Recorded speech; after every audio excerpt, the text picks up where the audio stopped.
Hi, this is another learning module on prayer basics, and I'm grateful that you're tuning in on this. I just wanted to give you some practical tools on how you can develop your prayer life. Prayer is communication with God. It can be very natural. We've talked about it being simple, keep it real. And so for me, I like to try to find some patterns that I can use that can help me develop that relationship and that prayer time. One of the best is the Lord's Prayer that's found in the scriptures in Matthew chapter 6. And I hope that you'll memorize that if you haven't already and use that as a great prayer model. But sometimes there's some other prayer models, some that are maybe more up to date that you can use that will also help you to pray. And so that's what I want to share with you on this module. And the prayer model that I want to share with you is a 4-step rhythm that goes with the acrostic pray. I came across it by reading a book by Pete Greig, who's been a great prayer warrior and a great prayer teacher.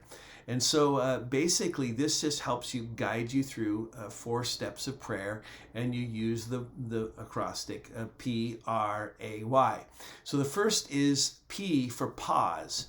Now, I firmly believe that prayer should be something that we do on a regular basis, and as we're driving down the road, we can pray and we can communicate with God.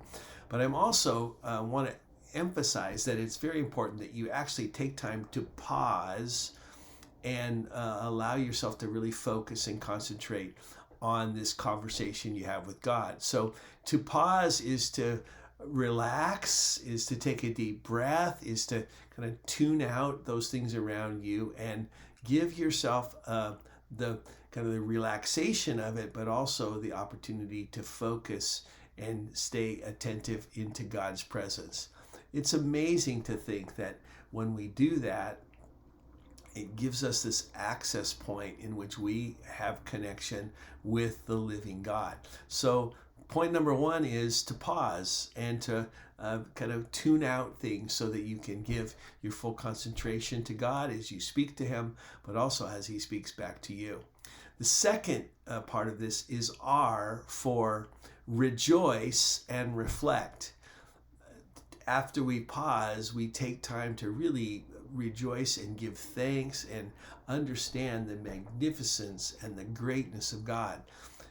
It's good for our health, but it gives us that opportunity to enter in to God's presence with a spirit of joy and gratitude and thankfulness. One of the tools that you can use in this prayer acrostic and in when you come to that idea of to rejoice is to read a psalm.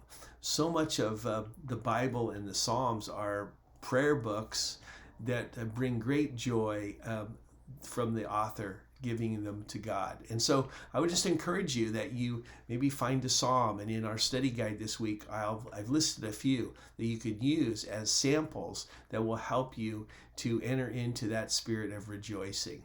And then the reflection side is to, as we pause, we receive things from God from what we're learning. And so it could be from that psalm, or it could be from other scriptures that you might be reading from the Bible that will help you to reflect on the truth of God that can then help you and guide you in your thinking and in your relationship with God. It's a very great thing to be able to rejoice and then reflect on not only the goodness of God, but on his direction for our lives. The third thing is A for ask. Jesus is very clear to his disciples that he's encouraged us that we need to ask of him. That there's a scripture that says, ask and you will receive, seek and you will find, knock and the door will be open to you. So we're encouraged by Jesus himself to make our requests known to him. So in this rhythm of prayer, after pausing and after rejoicing and reflective, it's very important and valuable, and we're kind of encouraged to ask of God those things that we have, our needs, our concerns, the issues of our own life, our attitudes. We can ask God for help. And we know that God is very adequate and helpful. He wants to help us and answer our prayer. So that's the third part, is to ask. And then the fourth is why for the word yield.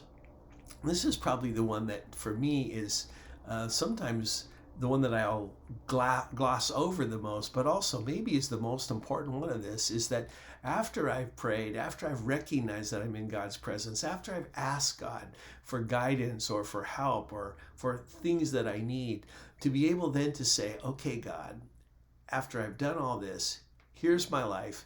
I yield it to you. I yield this day to you. I yield this circumstance to you, and I will trust you for the right answers. And I'll yield, and I'll pattern my life and my obedience around the direction that you give me.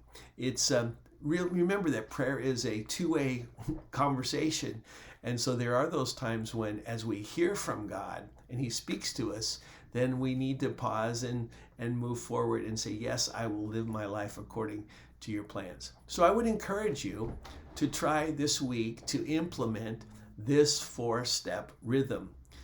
Pause, rejoice and reflect, ask, and yield.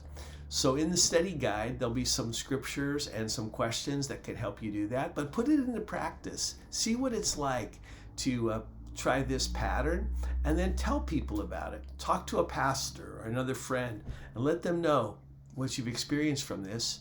And I'm confident that as you do this and make this a daily practice, your prayer life and your communication with God will grow and be even more dynamic, and you'll find the benefit of pausing and rejoicing and asking and yielding. So put it into practice. Let us know how it goes.